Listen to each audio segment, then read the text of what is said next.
যুক্তরাষ্ট্র ও ইসরায়েলের কঠোর সামরিক ও অর্থনৈতিক চাপ সত্ত্বেও এখনও টিকে রয়েছে ইরানের প্রতিরোধ অক্ষের অন্যতম অংশীদার ইয়েমেনের হুথি বিদ্রোহীরা। গাজায় গণহত্যা চালানোয় ইসরায়েলি ভূখণ্ডে হামলা চালিয়ে যাচ্ছে তারা। তাদের হামলায় ইসরায়েলের ইলার সমুদ্র বন্দর কার্যত অচল হয়ে গেছে। এই বন্দর বন্ধ হয়ে গেলে ইসরায়েলিদের বিপক্ষে হুথির জন্য তা একটি বড় বিজয় হবে।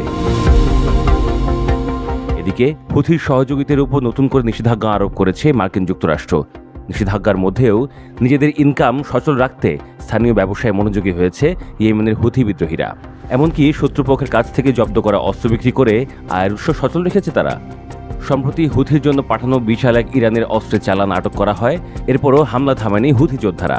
লোহিত সাগরে বাণিজ্যিক জাহাজে হামলার মাধ্যমে ইসরায়েলের অর্থনীতিতে চাপ সৃষ্টি করছে তারা।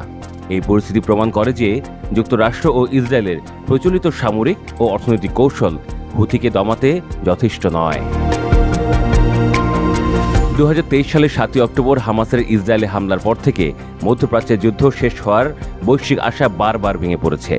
মার্কিন কর্মকর্তারা গত জুন মাসের ইসরায়েল ইরান যুদ্ধের পর গাজা যুদ্ধ নিষ্পত্তি এবং ইরানের সাথে আলোচনার দিকে মোড় নেওয়ার চেষ্টা করছেন।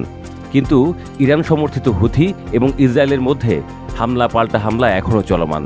গত মে মাসে যুক্তরাষ্ট্রের সঙ্গে যুদ্ধবিরতি কার্যকর করেছে হুথি। এরপর থেকে লোহিত সাগরে কোনো মার্কিন জাহাজে আর হামলা চালাচ্ছে না তারা।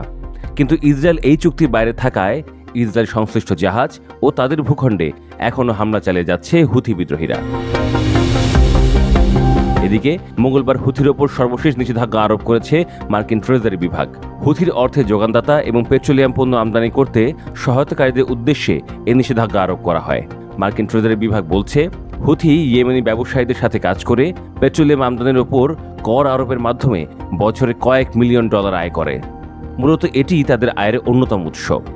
মার্কিন ট্রেজারি বিভাগে ডেপুটি সেক্রেটারি মাইকেল ফলকেন্ডারের মতে, ইয়েমেন এবং সংযুক্ত আরব আমিরাতের কিছু ব্যক্তি ও সংস্থা হুথির সঙ্গে একত্রে কাজ করে। এসব ব্যক্তির কাছেই পেট্রোলিয়াম পণ্য রপ্তানি করে লাখ লাখ ডলার আয় করে হুথি বিদ্রোহীরা। কিছু বিশেষজ্ঞের মতে হুথি মার্কিন নিষেধাজ্ঞার কাঠামোর ফাঁকফোকরগুলো ভালোভাবে কাজে লাগাতে সক্ষম। মার্কিন নিষেধাজ্ঞার মধ্যেই তারা অত্যন্ত বিচক্ষণভাবে লেনদেন করে থাকে। যেহেতু হুথির আয়ের নির্দিষ্ট উৎস রয়েছে, এসব আয় থেকেই অস্ত্র ভাণ্ডার সমৃদ্ধ করে আসছে তারা। আর এই সমস্ত কারণে হুথিকে কোনোভাবেই দমাতে পারছে না ইসরায়েল ও মার্কিন যুক্তরাষ্ট্র।